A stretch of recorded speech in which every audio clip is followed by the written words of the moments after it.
आत्मा और परमात्मा में क्या अंतर है, क्या मतलब इसमें रिलेशन है? ये एक बड़ा दिलचस्प प्रश्न मुझसे रखा गया है। आत्मा और परमात्मा के इस रिलेशन के बारे में जितना इंटरप्रेट किया जाए, जितना समझा जाए, जितना लिखा जाए, जितना बोला जाए, उतना कम है। बावजूद इसके इस शॉर्ट वीडियो के अंदर मेरी कोशिश रहेगी कि बड़े सरलतम तरीके से मैं इस पार्ट को आपके सामने रखूँ। ईश्वर अंश जीव अविनाशी, यानी कि आत्मा परमात्मा का ही भाग है। दरअसल इसको इस तरीके से सरल उदाहरण से समझें, आत्मा परमात्मा का ही भाग है। यानी ये एक लाइन कह दी, इस लाइन को इंटरप्रेट यदि हम करें एक उदाहरण के द्वारा, तो ये हमारी बॉडी है। इस बॉडी का पार्ट ये थंब है। अब इस थंब का क्या अस्तित्व है? इस थंब किससे जुड़ा हुआ है? ये इस बॉडी से जुड़ा हुआ है। यदि इसको इंडिविजुअल अलग कर दिया जाए, इसको काट दिया जाए, अलग कर दिया जाए, तो इसका क्या महत्व है, क्या अस्तित्व रह जाएगा?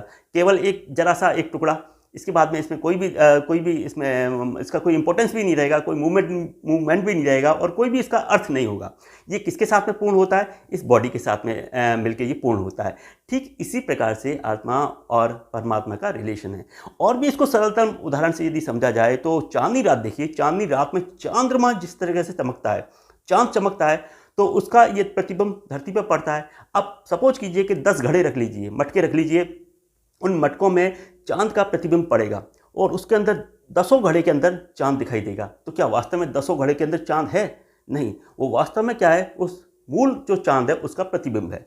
ठीक इसी तरीके से आत्मा और परमात्मा का रिलेशन है।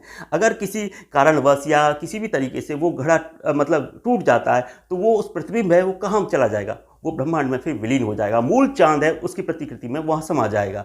ठीक इसी तरीके से आत्मा और परमात्मा का रिलेशन है। इसको समझना, इसके बारे में बोलना, इसमें वेदांत के दर्शन, योग के दर्शन, सांख्य के दर्शन, तमाम इसके अंदर इतनी सारी चीज़ें हैं कि इसको केवल एक वीडियो के अंदर एक डिस्कशंस के एक सर्टेन डिस्कशंस के अंदर इसको कंप्लीट नहीं किया जा सकता। लेकिन बावजूद ये एक सरल उदाहरण है, आत्मा और परमात्मा के बीच में क्या रिलेशन हो सकता है। ईश्वर अंश जीव अविनाशी, यही आत्मा और परमात्मा का रिलेशन है। उम्मीद करता हूँ कि वीडियो ने आपके ज्ञान में वृद्धि की होगी। प्रश्न का उत्तर भी मिला होगा। जिस व्यक्ति ने मुझसे ये प्रश्न रखा है वो जरूर मेरे इस जवाब से थोड़ा संतुष्ट हुए होंगे।